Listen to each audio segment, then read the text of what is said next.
नमस्कार मित्रांनो, ठरलं तर मग या सिरियलमध्ये काय घडलं आपण ते बघा. प्रियाला घराच्या बाहेर काढलेलं असतं. प्रिया बाहेरून आवाज येत असते, कुणी मला आतमध्ये घेईल का, मला पाणी तरी देईल का, पोटात अन्नाचा कण नाही. त्यावेळेस ही बाईची बडबड कधी बंद होईल असं घरात सर्वजण विचार करत असतात. तिचं बिवळणं बाहेरून चालूच असतं.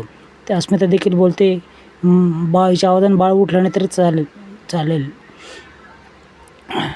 प्रिया बाहेरून मोठमोठ्याने कांगावा करतच असते. काही करून मला घरामध्ये घ्या असं ती बोलत असते. त्यावेळेस अर्जुन मात्र प्रतापराव आणि त्याच्या मम्मीला कल्पनाला जेव म्हणून सांगतात, पण त्यांचं जेवणामध्ये काय मन नसतं, कारण अश्विन जेवलेला नसतो. त्यावेळेस अर्जुन स्वतः एक सँडविच त्यासाठी तयार करतो आणि त्यासाठी घेऊन जाणार असतो. तसं तो सँडविच तयार करतो आणि जातो देखील त्याला आणण्यासाठी. आता इकडे प्रिया बोलत असते, माझ्याशिवाय तो जेवणारच नाही, असं होऊ शकत नाही. इकडं अश्विन त्यातमध्ये खूप रडत असतो. त्याला धोका सहन होत नसतो. अर्जुन त्या ठिकाणी येतो आणि हा आधीच बोलतो की बस मला काही फोर्स करू नका.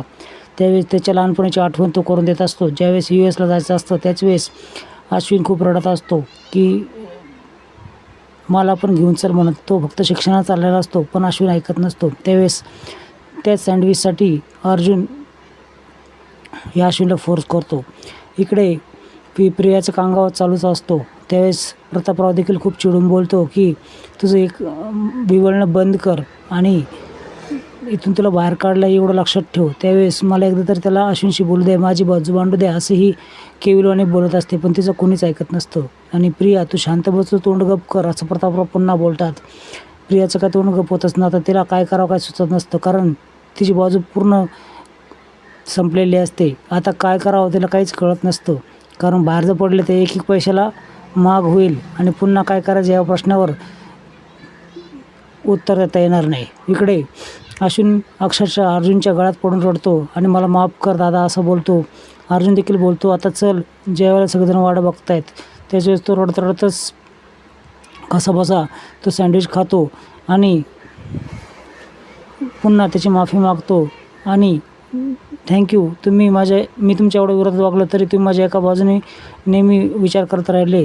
खरं तुमच्यामुळेच मी वाचलो, माझ्यापुढं सत्य समोर आलं असं तो बोलतो. इकडे प्रतापराव प्रियाशी बोलत असतात की जास्त बोलायचं काहीच कारण नाही. त्यावेळेस अर्जुन आणि अश्विन त्या ठिकाणी येतात आणि तुझ्यावर मी प्रेम करत होतो, आता ते सगळं संपलेलं आहे असं अश्विन बोलतो आणि मी तुझ्यासाठी रडणं देखील केव्हाच संपवलं आहे.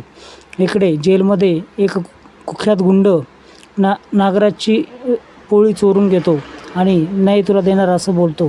त्याच वेळेस तो याचं मुंडकं देखील पकडतो, गळा दाबण्याचा प्रयत्न करतो. त्याच वेळेस मैपत शेजारी असतो. मैपत आपली ताकद दाखव असं म्हणत असतो, पण ते गुंडापुढं मैपतचं काय चालत असतं. मैपत गुपचूप त्याचं जेवण करत असतो. मैपत मुद्दाम काही करत नसतो. त्याच वेळेस इकडं अश्विन मात्र सर्वांची माफी मागतो. कल्पना, प्रतापराव, अस्मिता यांची सगळ्यांची माफी मागतो की तुम्ही सत्य सांगत होतात, पण मीच हिच्या प्रेमात आंधळा झाला होतो, पण आता मला खूप भूक लागली आहे.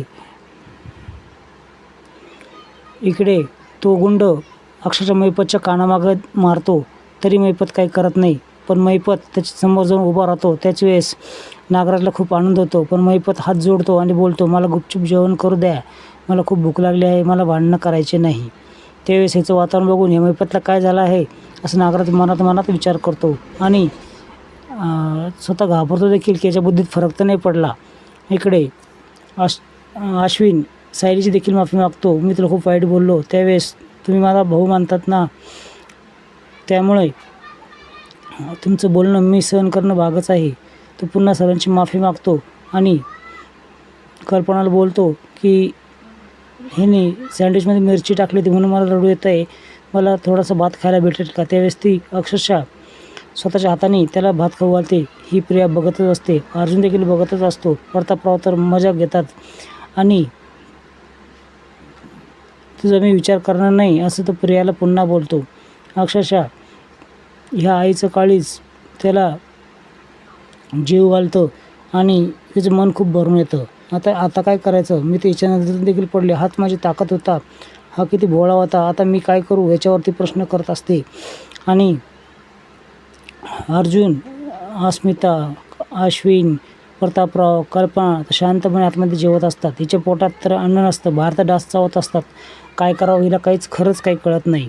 इकडे मात्र सचिन वकील घेऊन चालला असतो. त्याच्या वेळेस एक पोलीस नॉक करतात आणि तो काच उघडल्यानंतर तो पोलिसांकडे तक्रार करतो की या माणसाने माझी मुलीला किडनॅप केलं आहे, तिला ताप आला आहे, तिला काही करून सोडा. महिपत शिकलं सोडवण्यासाठी हे सगळं कट रचत आहेत. त्याच वेळेस सचिन तो घाबरतो आणि सचिन बोलतो, हे तू का सांगितलंस? आणि त्याच वेळेस सगळे दोघंजण हसू लागतात, कारण तो पोलीस सचिनचाच माणूस असतो.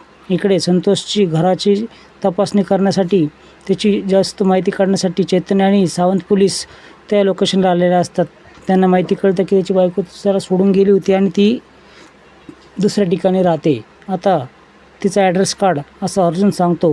खरा तपास सर्व चैतन्य आणि सावंत पोलीसच करत असतात आणि घरातूनच सगळं हलवत असतात. इकडे प्रियाशी एक व्यक्ती बोलत असते आणि बोलते की ज्याप्रमाणे पूर्णा जे तू औषध दिलं होतं त्या पद्धतीने पुन्हा एकदा औषध दे असं ते बोलत होते. त्याच वेळेस तेच औषध आता सायली आणि गिरजा देखील देणार. मग खूपच मजा येणार नेक्स्ट एपिसोडमध्ये. तो एपिसोड नक्की बघा.